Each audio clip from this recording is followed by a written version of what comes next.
I call upon all nations to do everything they can to stop these terrorist killers. Thank you. Now watch this drive.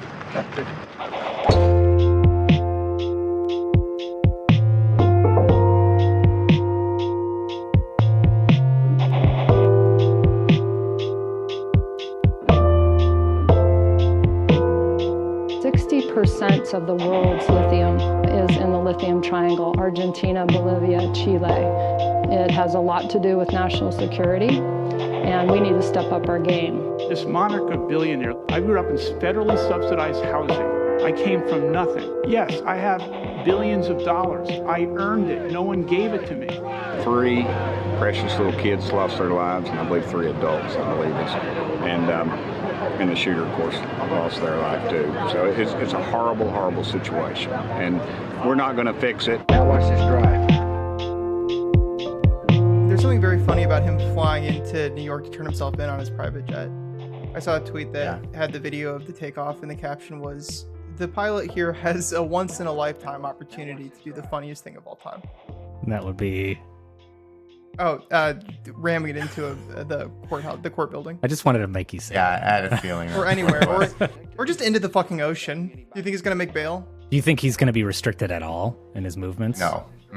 Other than, like, by his own body? Because usually, like, say if you did a computer crime, you know, you wouldn't be able to use your phone or anything like that. They just got to keep him away from porn stars? He's not allowed to talk to any porn stars. Honestly, I think there has been a lot of talk about a gag order with him. I don't know if there's been any like legal talk about it, but maybe his lawyer said that it was. It's so usually your lawyer would ridiculous, suggest but you shut the hell up. You know? Yeah, he's already antagonizing the judge and the district attorney and all that kind of stuff. He's going up on charges for campaign finance fraud or whatever.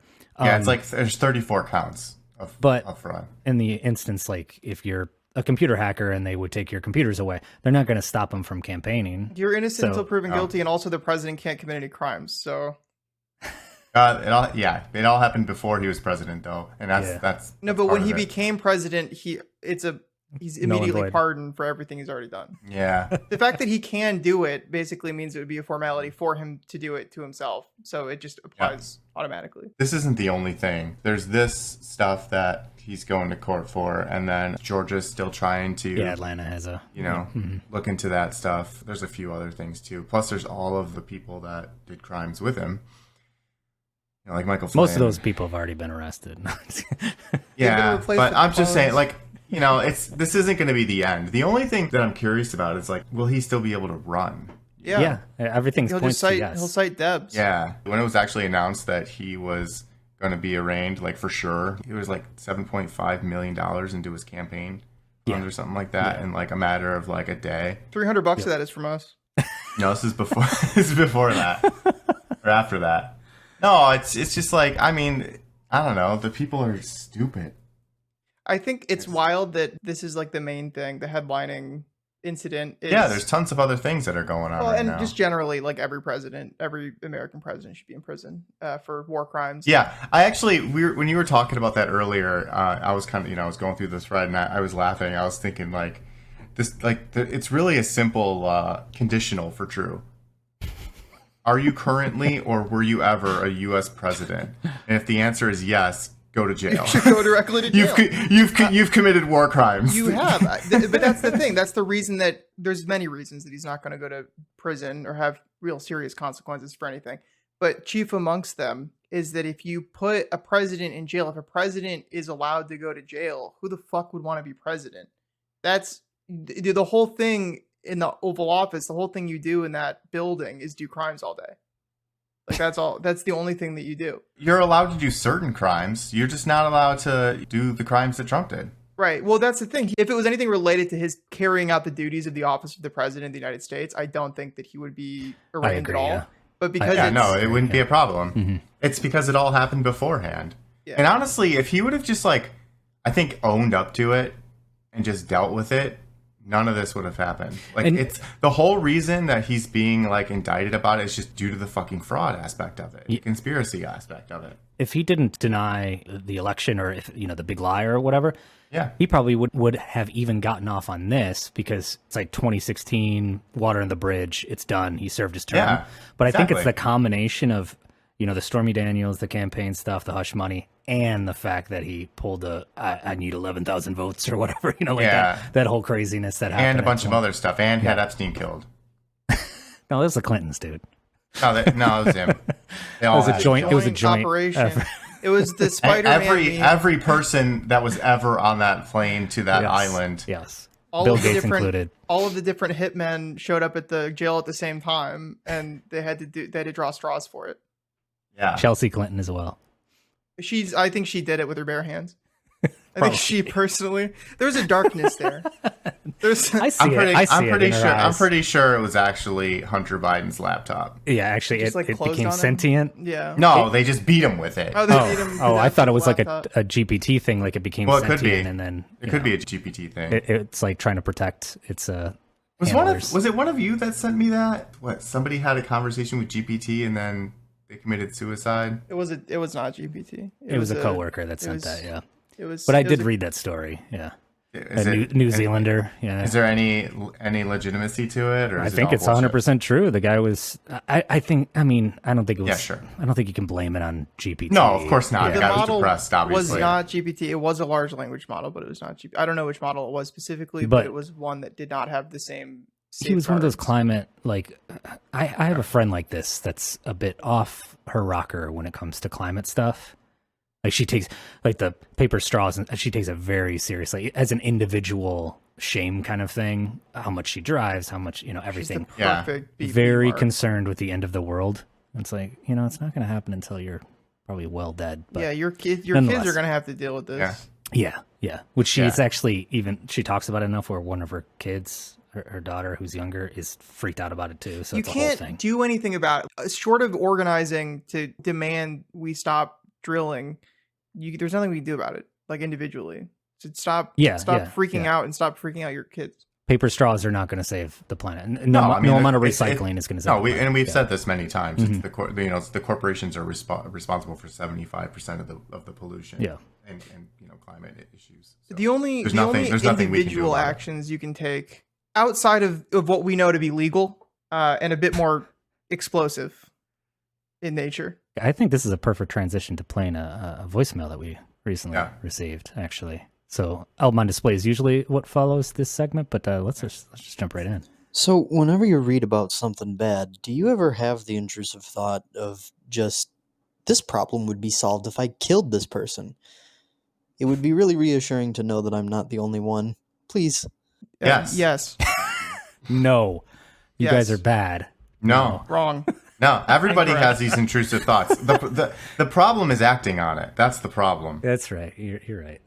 Everybody has these thoughts. Everybody has thoughts of what it would feel like to jab a knife through their neck or kill somebody or do. My wife has the saying, "You'd be first against the wall." She says it all the time. Or running their car into a wall, or running their car into another car to cause a crash. Everybody has these thoughts. Road rage much? Jeez. Yeah. No, I actually don't have road rage, but there are times where it's just like, man, if I could just pit maneuver this person.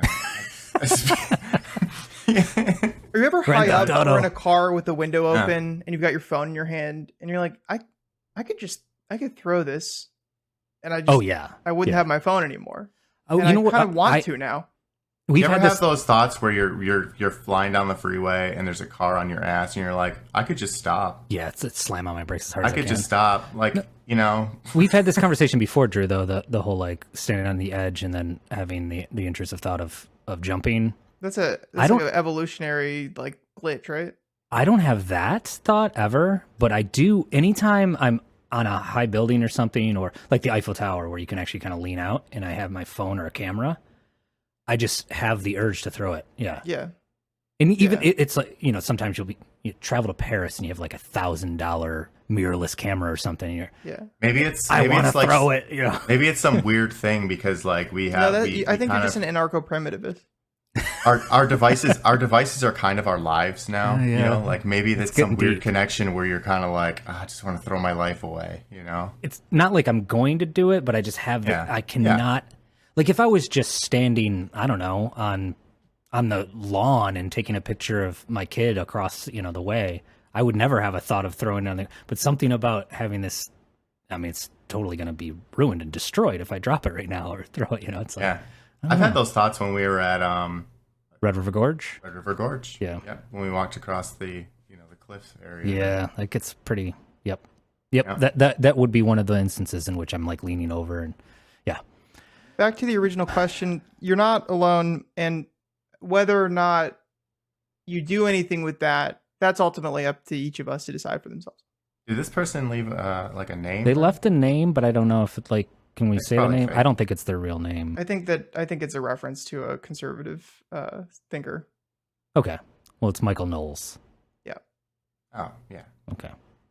I don't know who that is. That a conservative thinker? Let me make sure I'm thinking about this right guy. Okay. Or I'll edit this out if it's not. I'm not No, familiar yeah, with he's that. yeah. This might be the guy that was like, we need to kill all the trans people. Oh, so that got dark real quick. All right. That might be that guy. So maybe this is the intrusive specifically, thought is about if it's Michael Knowles. him Yeah, specifically, maybe. I'm not gonna. You do you, fam. All right. So album on display. I know this one. Do you? Yep. There's a planet in the background. Not sure if it's Earth or not. There's a spaceship on there, and it looks like a space station, sort of, in the foreground. Mm-hmm. It looks like I know. it's an illustration, right? Yeah, kind of. It's kind of like it's almost like Star Fox-esque, One might even describe it as like a high school textbook.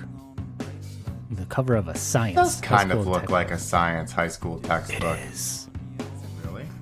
Well, actually, I Funny. think it might be from the Smithsonian, but I thought I heard that this was used as a textbook somewhere. But nonetheless, it's like a public commons kind of Smithsonian Institute Space Art Museum. So this is Terraform by Shellac. Wow, how did you do that? I googled it. Oh, you son of a gun. Yeah, so Shellac's second album, released in 1998. Shellac is most famous for having Steve Albini on guitar and vocals. Steve Albini produced Nirvana without any points, without any percentage. So he actually took a flat fee of like, I don't know, he would be a multimillionaire many times over. Steve Albini, though, is a very interesting character. He started his career in music in Big Black, which is a Chicago-based punk band that had a drum machine, so it was like a three-piece. Well, if you count the drum machine as a piece, it was a two-piece with a drum machine. Just a different kind of fellow. It was very, very odd. But lately, he's been making a living, aside from recording music, by doing Texas Hold'em tournaments and winning. Oh.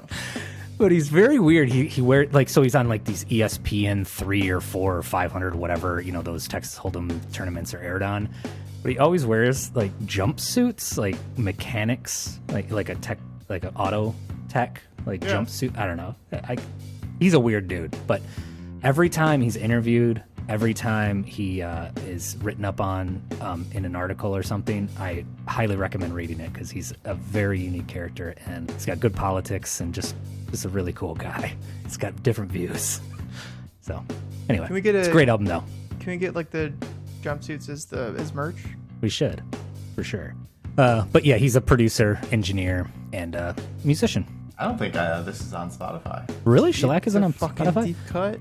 Here's a weird thing. So I list most of my records on a service called Discogs. I noticed that this, even though it was released in 1998, and this is the original pressing, 180 gram, really great quality, it's barely worth more than I paid for it, which is very odd for any other album that I have from that same era with the same quality.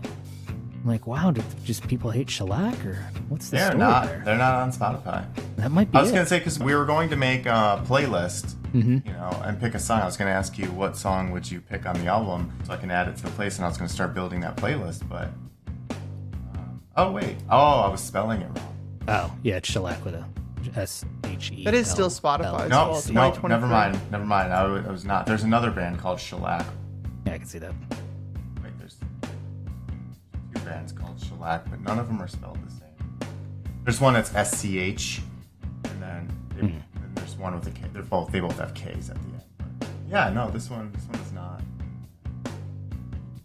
I saw them open for Fugazi on one of Fugazi's last tours, and it was funny. They had some technical difficulty, So Steve Albini, I think it was Steve Albini, it might have been another member of the band, but they opened up for questions from the audience. It was almost like scripted. And like, okay, if anybody has any questions, so people rose their hand. And this is like State Theater, like a very large, theater. People are screaming out stuff, and they're like, what kind of amps do you guys have? Because they were notorious for debranding all their gear, so you couldn't see what they were playing, like what kind of amp or cabinets or guitars or whatever. And Steve Albini, I believe it was him, was like, those are guitar amps and bass amp. It's like, that's such a jackass. Steve Albini has an insanely long thread. It doesn't say specifically why Shellac isn't on Spotify, but it's just an extremely long thread pointing out all the bullshit. Yeah, he's Spotify. It's kind of in reply to Eve 6. Like Eve 6 says, our stupid band gets close to 1 million monthly streams on Spotify. Spotify pays out 0.003 cents per stream. Yep. 100% of that goes to our former label Sony, who is part owner of Spotify. This is why I'm mad. That's January 31st, 2022. Yeah. He said that. Mm-hmm. So it's not like this is old and Spotify has increased their rates since then. No. I mean, it's like 0.003 cents. There's the famous. That is insane. The famous story, Lady Gaga, that single poker face. She got paid $100 over the course of like a year of plays for that. Yeah, and that was like what, platinum. Yeah, I mean it was just millions upon millions of plays, Yeah. and she got paid $100. Yeah. Yeah, that's insane. For sure. Drew, are you still there? Yeah, sorry, I'm reading another paper that just dropped. Oh. On what? That's very vague. That's scary. On the AI shit. I'm sorry. I'm going through an obsessive period. Yeah. That's a good transition. Obsessive period. They're doing it. They're going to do AGI with the current models. It's happening. I'm watching it happen in real time. Explain to our listeners what AGI is. Artificial general intelligence. I think the idea behind it is basically you have a Turing test kind of thing. A Turing test, but it's also like, I mean, it's a loose definition. Nobody can really agree on what it means, and I expect the goalposts to get moved here pretty soon. But the idea behind it is you have a system that runs somewhere. ChatGPT and these large language models, you interact with it, it gives you output, sometimes good, sometimes bad. But people have been finding very interesting ways. A lot of even reputable research institutions have been finding interesting ways and paradigms to make the current models much more capable than they already are. It turns out you can get them to critique themselves. And if you do that in a loop, you can kind of create this feedback effect where the output just keeps getting better and better. And the most recent paper that I read was using GPT-4 and this technique called reflection with an X. They're not marketers, but they got up to like an 88% accuracy rating for the various test environments that they use. So they have like this simulated online store, and they have this simulated environment set up with like real world objects that are kind of, there's like text descriptions about it, and then they get the model to try to solve logic puzzles. The idea is that you're trying to test their reasoning, and if you just prompt the thing to do it, it'll pass like 40% of the tests, but they're basically doubling its efficacy just by creating these more novel data structures and integrated systems. It's very interesting. This is a perfect segue to the article that I wanted to cover, which is a Music Radar article written by Rob Lang, and it's interviewing Andrew Sheps, who's an engineer. He might be a producer as well, who's worked with Adele and Red Hot Chili Peppers and stuff. So he's a big guy. He's probably won some Grammys and stuff like that. But for some reason, they were interviewing him about AI. At least that's one of the pieces of subject matter that real hot right in now. the interview. Yeah. I just wanted to pull one little quote, which is actually the top quote from this article, because what you're saying right now inspired me to want to talk about this quote, which is, by definition, machine learning can't create new stuff. It's amalgamating a gigantic amount of existing stuff. So my first reaction to that is, well, what do you think creating music is other than that? If you had a Blue Lagoon incident where some kids were raised like wolves on a desert island and you gave them a guitar, you think they'd be writing Beatles songs? Mm-hmm. No, they're going to be banging on it, or barely might eke out a couple chords, but they're probably not going to be anything remotely close. They're definitely not going to write a verse, chorus, verse with a bridge with a middle 16 bar kind of bridge. It's like music, pop music especially, which is what he focuses on producing. That's all it's it is. It's already algorithmic. Yeah, it is. Yeah. What exactly do you think you're doing, or musicians are doing, This or is producers are doing? Yeah. The or artists are doing, or coders are doing, or anybody's doing, or auto manufacturers are doing, or there's never been anything new. It's always been building on previous stuff. Yeah. Right. This idea that, this creative spark, we don't know anything about our own neurology really when it comes to creativity or idea generation or whatever. The fact that anybody can be making these claims about what it is or isn't. Now, I see a lot of professor types being like, we need an AI rights movement. And Steve Ducey, I think, was in the White House during one of the press briefings and was like, are you afraid that AI is going to kill us all soon? Like, that shit is mostly, I think, stupid and largely also like marketing hype, for these particular services.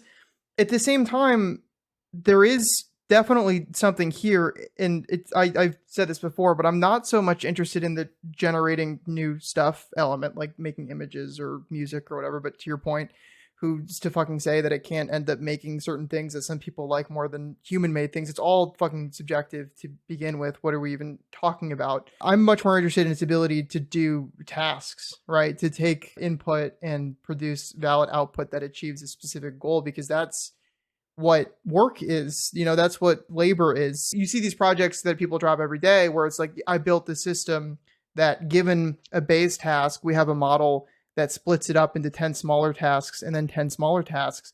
And then once it gets down to a task that it determines it can't split up anymore, you pass that to a separate model. That's one of those feedback loops that I was talking about. You give it the ability to search the internet. You give it the ability to read documentation. You give it the ability to look at other examples. You let it tie into other more specialized models for image recognition or generation and the like. And it's extremely easy to see a path to a fully automated corporation, more or less, right? Or a conglomerate of different AI models. And maybe the output isn't that great or isn't ideal or is as good as you could get with human people at the moment. But even so, is most of the stuff human ran corporations putting out, or is that good? It's already algorithmic. It's already mostly luck and made up. We're going to have this massive amount of volume of shit and really a complete paradigm shift in terms of what people think about when they think about automation. And I'm not going to make any specific predictions really, but it's definitely going to change shit. I think your corporations, are they that good? I know that was rhetorical essentially, but no. Right. There's so much redundancy and so much bloat and so much wasted effort, primarily by breakdowns of communication. Think of your average project at PetSmart and how much efficiency could be gained if people could just pay closer attention. Yeah, these things have perfect recall properly. Yeah, that's what I mean. So say if you even had the skeuomorphism of a bot representing a role or an AI representing a role, like so you have your AI developer and then you have your AI PM. If we recreated that exact same chain, which I still think there might be inefficiencies in that, but I realize the limitations of how much processing each thing can do. It still makes sense to model in the short term. It's still going to make a lot of sense to model it off of these real world. But even if you did, you'd have your ideal developer or creative or whoever that would never be distracted by their phone or be distracted by anything really, and would have 100% recognition of exactly what is being discussed. So you could have a client, which really, it gets really weird here because you could have a client AI that's describing something to a developer AI, and you wouldn't need account or PM because you wouldn't need a person that could protect their team from the client's demands or treat the client with cozy kid gloves. No, because there's no time to. You're limited only by access to data and computing power, and that's it. You wouldn't need a PM because you wouldn't need someone to schedule things because this AI developer could do it themselves. So in some cases you don't need them now. Yeah, that's what I mean. So back to the original point, no, human beings are not good at running these things. They are algorithmic, and they're trying to apply. This is the crazy thing about it, like Agile and any sort of project management. We're trying to apply computer-based which, you know, it's kind of circular, obviously, but computer-based approaches of solving things or processing projects or manufacturing something or whatever it is, when you actually replace that with an actual computer, like, well, there it goes, man. That's it. Yeah, I want these applications to write all my stories. That's what I want. Write my stories for me. They're very good at that. I've done this. This is what I use ChatGPT for primarily, is to write user stories, because it's helpful to get me a starting point. Here's my vision, the thing I'm going to build for art to make our boss that will ultimately replace us here at We Do Crime. It's going to be an autonomous agent that just runs on a Python box somewhere. It's going to run in a loop. It's going to be rate limited so that we don't spend $1 billion on OpenAI charges. It's going to have webhook connections to Jira. It's going to see when new tickets are made. It's going to get the description of the ticket. It's going to write back a more detailed description, add any comments for things it doesn't understand. You move it into the sprint. It sends that to an agent, which has access to the GitHub API.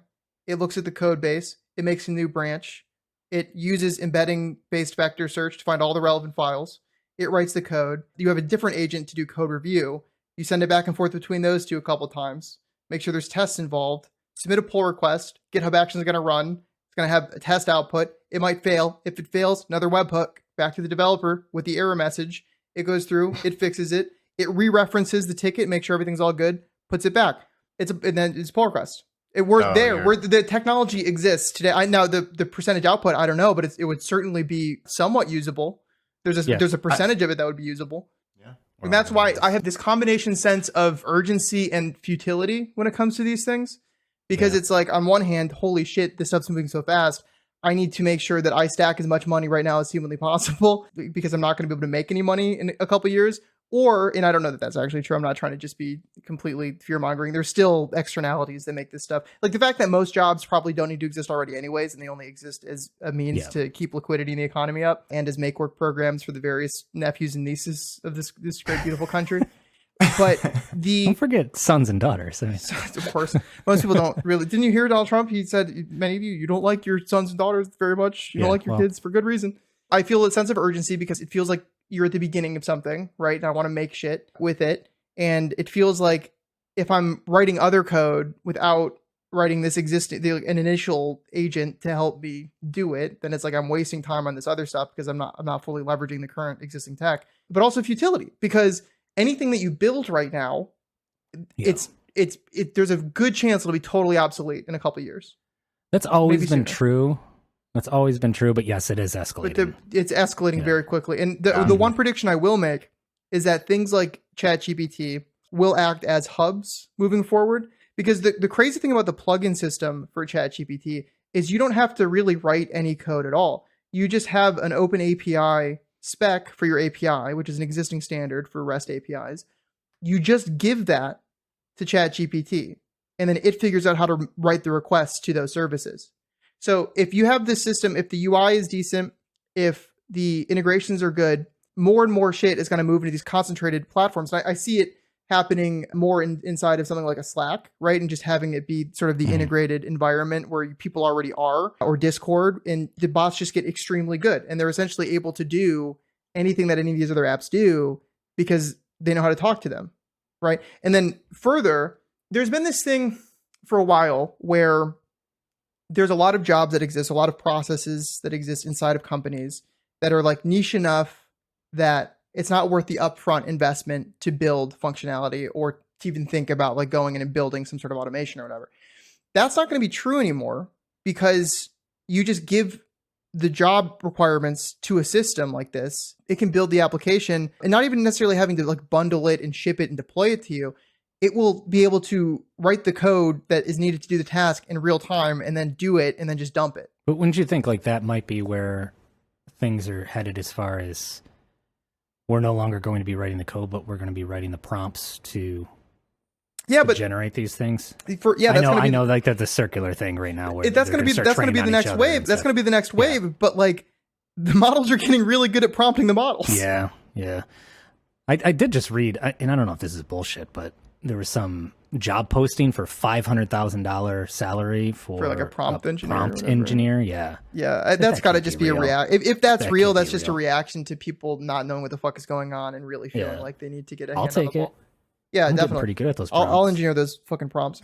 But I just, I don't know. It's No, yeah, because it was related to a photograph. This photograph that I saw, it was a macro photograph of like water droplets on like a, I don't know, like a piece of food or something.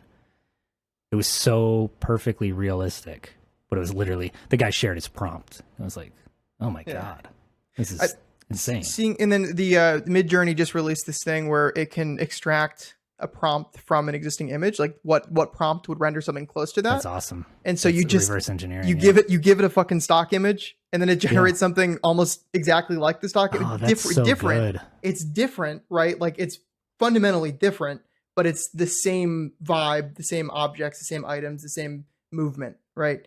No, and that, I love that. Yeah, that kind of shit is nuts. Yeah, artists are done. No, here's the thing. You feed it like 15 really good resumes that you've seen as a hiring manager, 15 like really good ones, and say, put my name on the top, and I want a resume just as good. Yeah. I've never done that. I didn't do that earlier today at all. No, there's no way. There's no way. Yeah, speaking of it, that's actually probably going to be what goes. That's probably going to be in my resignation letter. Like I cannot not be working on your this shit. resignation letter. Didn't you already have GPT write your resume? Well, not only did I have it write the You resignation had to letter, have a conversation with the boss. I had a simulated like decision tree situation where I gave it all the information that I could about the various people that I'm probably going to talk to, and what they're thinking, what the reactions, what they're thinking, what their reactions will be, and then I ran Sims. Yeah. To be I ran honest, some of the some of the executives do kind of act like robots. So, well, that's the thing. This is the funny thing about this technology is that the easiest people to replace are the people whose only job it is to go, which of these things will make me more money? Yeah. There's always this like insider club to every company I've ever worked for. When you get to that executive level, it's almost like a playbook. Yeah, I don't know if they're trained or what, but they always It's follow just like a the same natural kind of selection. Yeah, kind of thing. that's what I assume. It's just like you naturally evolve to this position. You're like, these are the things that I can say, and this is how I can say By it. virtue of your position, like you have to bullshit in the same way as everybody else does, because and that's one of the funny things about this AI wave in general. No, it's LARPing. Like that one person's, I forget the TikToker or whatever. He was like, yeah, we're all LARPing. People already we're guilty of it too. You know? Right. People, you're doing this Fisher Price like play work kind of thing. But you're just emulating fucking Mad Men or whatever. I was just listening to Eric Adams, that's the mayor of New York, right? That's his name.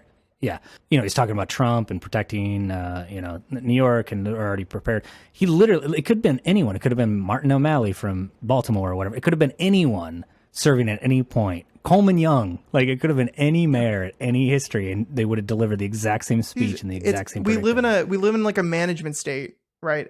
Everyone's just going through the motions, just continuing to funnel money in the same ways. And so on one hand, these things do present a real risk to workers. When I talk about like how cool it is or how much cool stuff it can do, like I'm aware of how fucking scary that shit is, but it's not going back in the box.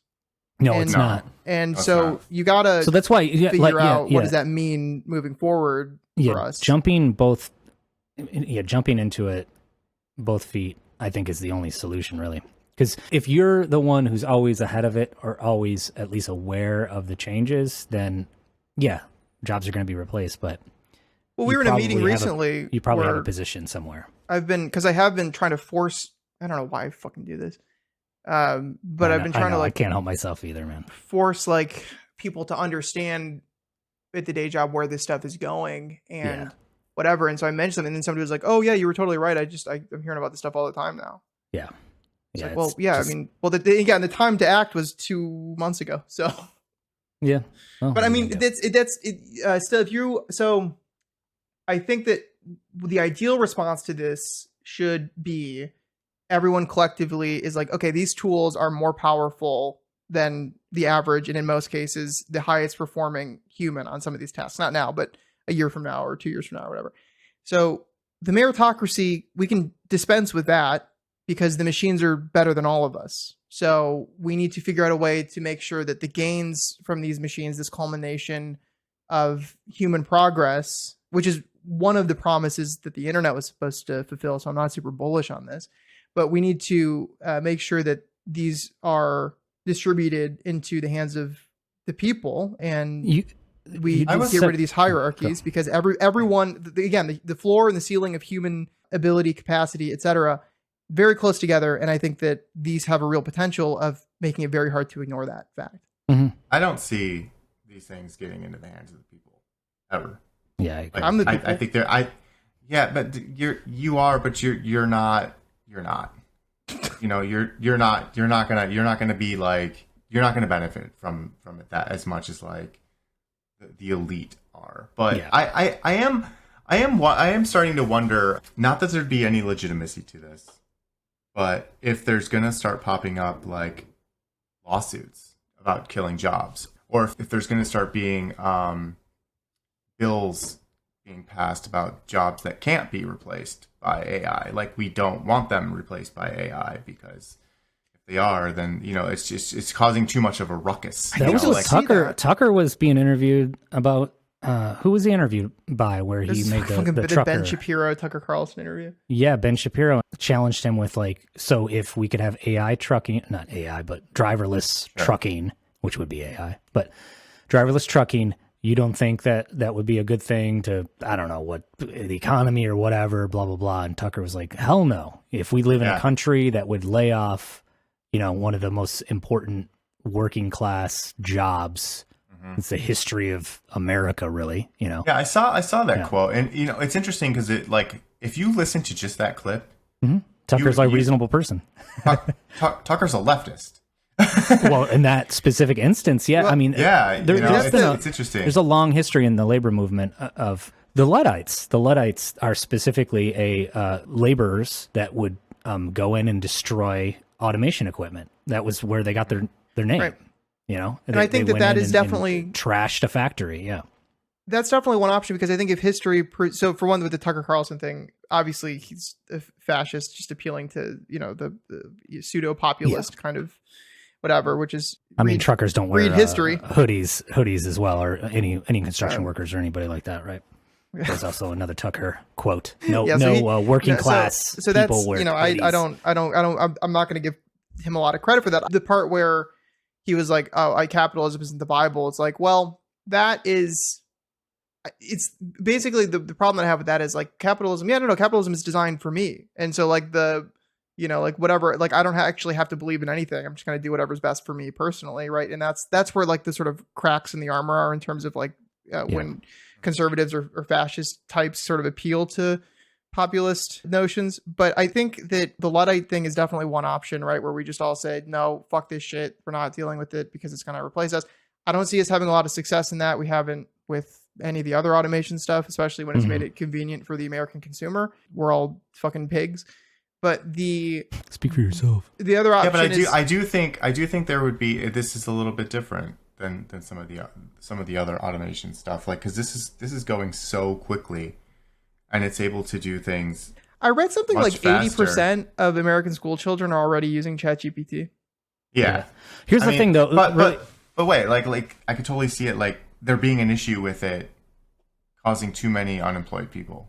One thing, though, really quick. So Drew used the word meritocracy, and that's where things are different, because obviously in capitalism, in the world that we live in America, there is no such thing as a meritocracy. No, you do not live in a meritocracy. No. You do not excel because of your merit or because of the value that you produce. You excel because of, you know, either nepotism or cronyism or what have you. And then, you know, everybody else is just exploited as much as they possibly can. But AI is not going to only replace the exploited class. AI is going to replace all the rest of them too. AI has the potential to replace the CEO, replace the entire board, replace the chairman, replace all their nephews and sons and daughters. It's going to replace just as many people who are convinced that they are the chosen ones, the kings and queens of capitalism, the super geniuses, the titans of industry. It's going to replace senators. Yeah, it'll replace everyone potentially. No one is totally safe. And if anything, like the point that we were making earlier, the bosses, the executives, are the most. It's because what else are they doing? Replace. What they're supposed to be doing is making strategic decisions based on, data, based on a little bit of gut or what have you. If you were a board, who wouldn't want to replace that individual? Like we were having a conversation about Zuckerberg so many episodes ago, and his doubling down, tripling down. I mean, he changed the freaking name of the company to Meta, and now he's completely abandoning that. Spent millions on that domain too. Yeah. Wait, what? The metaverse is just, it's pretty much. The metaverse is done, but yeah, that's what. No, the Meta is still the name of the company. Meta's still the name. But what I'm saying is, like, why would you want to put all your eggs in that basket? Why not have an AI who's probably way less prone to making these silly mistakes based on their whims, I think though the same. We already know that the system we currently live under is not governed by merit, but by just power, right? And the divvying it up in order to maintain the current hierarchy.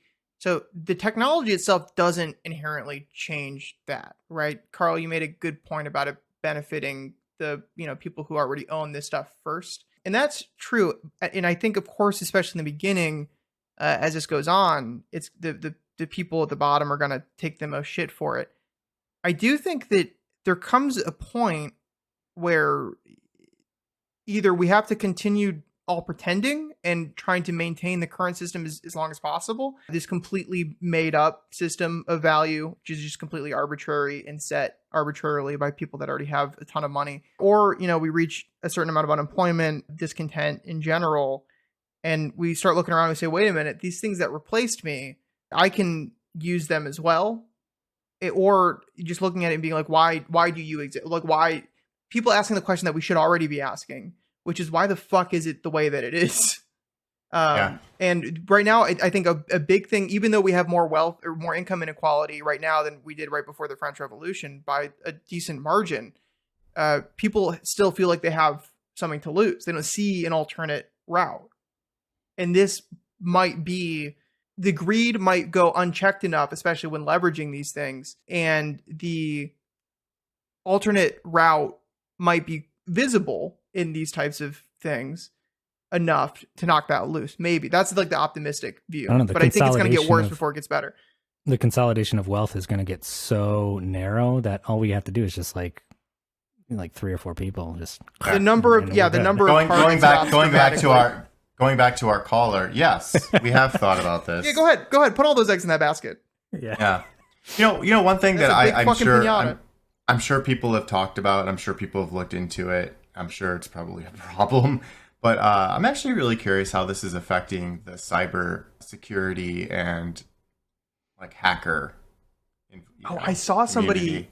So the hacking the Pentagon or something like that. And it's like, how quickly could it do it? And if it can't, do they have to start utilizing these types of models as well, just to like nuclear codes and stuff to defend against it? Well, it would have to be Red Hat stuff, right? Where you're like you have to deploy them on your own. You have to deploy them on your own system, right? Because it's not a question of whether or not. And this is, I think, the other thing that it's not that they are they're not generating ideas that are so above what a human. Although I have seen some interesting things. I know that they're able to kind of put different things together and kind of suggest research topics that are actually kind of interesting. That's cool. But it's not that they're like hyper intelligent. It's just that you can scale them horizontally. You can run 100,000 of them at the same time. They're gonna be able to find more holes than a human being is capable of finding and patching. Well, and faster. Right. It does that, and that's really what I was getting at. It's not that they're smarter. It's just that you give it all of the tools, that a normal, say, hacker would use, and all the programs and whatnot, and the model of all of the types of code, that's been used in the past, and it's going to be able to do all that so fast. It's a numbers game. With these things, they will continue to get smarter. Cracking. But even if they never got any smarter than they currently are, deploying them in the current models have not been. GPT-4 has been out for 2.5 weeks, 3 weeks. ChatGPT it dropped in November of last year, right? We're still at the beginning of this shit, and GPT-3 as an API was still available, but it had not garnered the same attention that it has currently. Like the amount of 2% of all job postings in the United States right now are AI related. A full 1 in 50 job postings currently nationally are AI related. The amount of fucking money pouring into this thing, and it does not mean it's going to scale linearly with the money or exponentially, but it might, and it's certainly going to continue growing. But even if it didn't, people working with the same models now and finding interesting ways, getting the cost down. GPT-4all is an open source model that you can run on a decently spec'd MacBook right now. And it has a similar performance to GPT-3. What the fuck? That's like using technology from 2001. Yeah, this is fair. Yeah, I mean, just like comparing it to, so the first iPhone was released in 2007, and I remember starting at our current employer in 2012, and it was not ubiquitous to have a mobile responsive website. Yeah.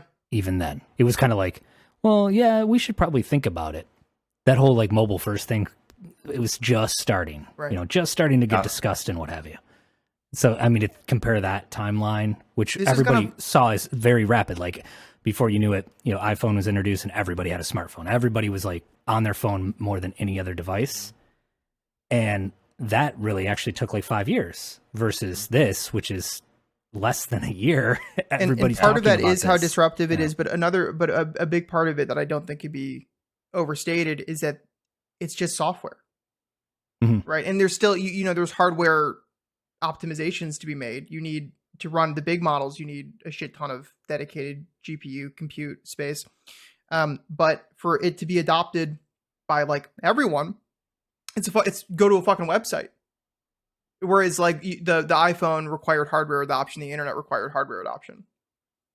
So of course it's exploding. And again, value is immediately demonstrable. Most people that have like some cognitive thing that they want to do, which is both in work and in your personal life, everyone benefits from that. Everyone can find some way to squeeze value out of these things. And putting aside what our own humanity is, what the human condition is, how it relates to this, is it just a continued gutting of real human experience and thought, et cetera, et cetera? Yeah, definitely. But we've built the system that rewards just this relentless pursuit of efficiency and profit. And so, of course, there's no other way for this thing to be ingested into the population. Yeah, it's going to be really interesting to see where it goes next. That's for sure. That's episode 29, everyone. Got a website. Hug your families. Stuff. I know I went a little hard on there, but I do want to say, like, you're not going to be out of a job tomorrow. Next week, maybe. There's externalities that are not just related to technology already that maintain job security. I would recommend, if you don't already know how to farm, figuring out how to do that would be probably maybe could you start. Yeah, but we could just. I just started my seedlings. Started my seedlings today. We could ask GPT how to start a garden. It'll be fun. Yeah. But there already is disruption, like we've talked about before. I mean, the Levi's models, are being, generated by AI now. So like that's. I think that I see as nothing but positive though, because. No, who wants to shop for a pair of jeans when you have like a skeleton? No, but the models are out of a job, and that's all I'm saying. No, I understand, and that's huge. I mean, but it's not just the models. Okay, so you got to take it even further than that, because now you've got the models, you've got the film photographer, and all the crew that's involved in that, like the spaces that are getting rented, and stuff like that. It's like there's a not that I really care that much about the people that are owning the spaces, but there's a lot. It's cascading. It's not the optimistic side of me though always points to the fact that, and we've touched on this numerous times throughout this conversation, we have so many jobs that are absolutely useless right now. What's to say that we're just not going to add more useless jobs that will be for? Yeah, no, it won't be prompt. It'll be like start prompt engineer, middle prompt engineer, and then end prompt engineer. So you'll have like 3 people that are required to do any one single prompt. Yeah, we're gonna have like it could be anything though. In all honesty, we could achieve. I mean, again, ideal optimistic perspective is like you take away all the pointless jobs, which are mostly administrative, honestly, and you enforce like a 10-hour work week. Everybody is just kind of like. See, capitalism isn't going to do that, though. I know that. This is the optimistic view. This is the socialism or socialism or barbarism. I wish that this wasn't occurring under a capitalist regime, Because we would be we would literally be hacking off hours. Each evolution of GPT-4, we'd lop off 2 hours. 5, we'd lop off another 3, and before you know it, we'd be down to like working 2 hours. Right, and we would all just like, and then it's like it's only physical labor, and we all just split. We would all just share that labor, right? And we only have to work. But with that, you have to obviously have a universal basic income and stuff like that. Yeah. No more money. Money gone. Or that too. Yeah. That's not going to happen. You just have stuff, and the AI figures out who needs what and gets it to them. That's not going to happen because every single country in the world would need to be at the same level. This is the fully automated gay space communism. No, that's fine. Like I thought about it. Like obliterating money. It's like it's an interesting topic. It's just that we have too many like underdeveloped countries. It's like that still depend on that kind of stuff.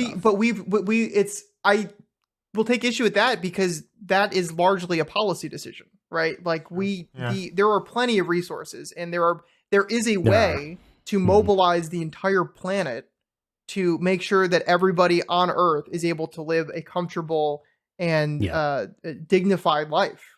And we're just choosing not to, essentially, because it's the thing that we have, the system we have. Go back to the Louis C.K. joke. I know he's canceled, but he has the bit about God comes down to Earth visiting after a long while, and he sees man's turmoil, and he's like, "What are you doing?"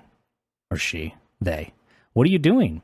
And man's like, "Well, I gotta go to work." He's like, "Why?" "For money." He's like, "Why? I just put the what the it's like, fuck I need to buy food. I need to buy food." It's like, "I just put the food in the ground. Just take the food. It's right there. It's right in front of you. Just take the food."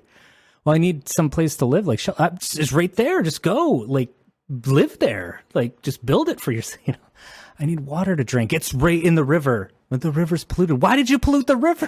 Why'd you put that shit in the river? No, but doing? I mean, we literally we need poor people so we can have rich people.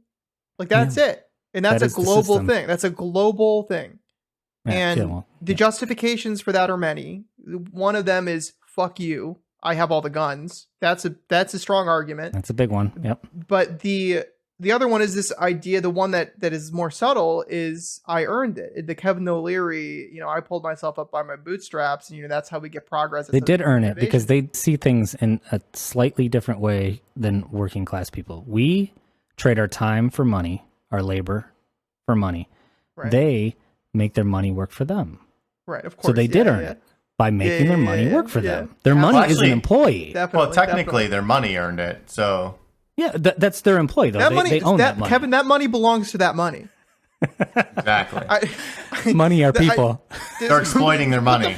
I was trying to do a Mitt Romney thing. So, like, all of this shit, like, you compare that to, like, okay, so just assume you do have a model. Just say it's 5 years from now, 10 years from now. You've got a model that, like, is able to outperform any human trader on the stock market, and it's like it's like an open secret that like everyone's using joke. This fucking thing, and so it's like everything just gets deadlocked. Yeah, because everyone. So like you can't do anything because you can't exploit. It gets harder to exploit things because there's less asymmetrical information because they're smarter than you. This goes back to the meritocracy thing. So yes, initially you're not going to replace your CEO with an AI, but if your competitor does and wastes you because they're out competing, then capitalism kicks in at that point, and you're like, oh shit, I'm going to have to now replace my entire board and my CEO and all my executives with AI that does the pessimistic view is that just accelerate. Like if you literally train GPT for money and it's like, I will kill people to get the bag. Like you have like this accelerating kind of thing, and then you're like, and then the judge is like, I can't put a fucking computer in prison. But like there's that pessimistic view that this will get more and more people killed, but it's like, okay, now I'm working for this robot. It's not going to be like the fucking iRobot thing where it like has a personality. It is still at the end of the day a statistical model. That's what I mean. Like like an AI CEO is not a CEO that's that you need to be fearful of. It's a strategic decision maker. It's actually the whole reason. Personally, I think it's the whole reason. It's the best reason to have a person at that helm or a thing at that helm is to look at the whole and make strategic decisions based on data. It's like so this is what'll happen. I see this. What'll happen is there will be this this box that it overlooks everything, makes strategic decisions or suggestions rather, and then the CEO will have to be like, "Oh yeah, that's not this one, but yeah, this one." He's reaping the rewards. Yeah, and then they're gonna make like $400 million an hour just for saying yes. Listening to the AI. Yeah, exactly. Yeah. I don't want to do that one today. Maybe next week. I think it keeps getting worse, and then I think all of a sudden there might be a moment, unless they train models that are sufficiently advanced at like psyops and organizing, like making complacent the populace. But the optimistic view again is like everyone's like, wait a fucking minute. It's all made up. Not only is it all made up, we now have tools that allow us to do something about it. Which, by the way, you probably do already have tools to do something about it. But that is at great risk to you personally.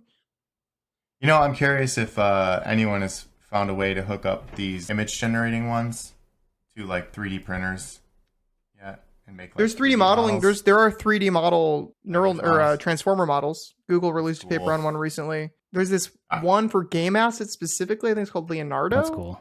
Or something. I heard something about this. Yeah. It can create like 3D meshes, which is interesting. Yeah. And it can maintain like a consistent art style, which is that's cool. Massive. Yeah. That's really cool. All right, we got a voicemail, which Michael Knowles left us one. So wedocrime.com/voicemail, YouTube channel, youtube.com/@wedocrime. That's it.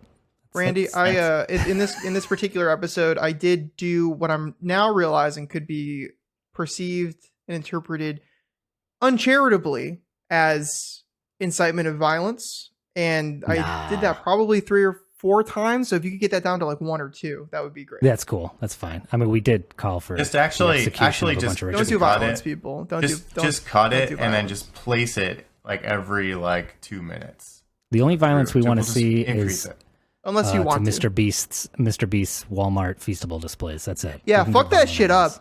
Don't do it in a way that's like criminal, but just really examine the merchandise and then don't. We've actually had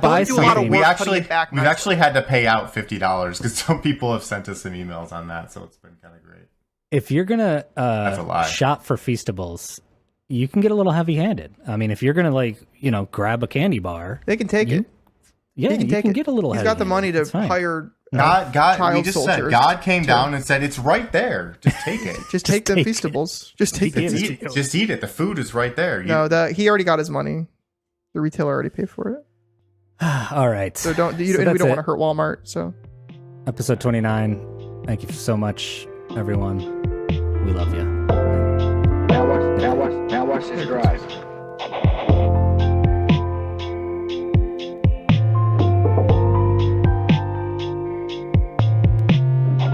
We have to protect our genius. We're not selling anybody's data. Now watch this drive.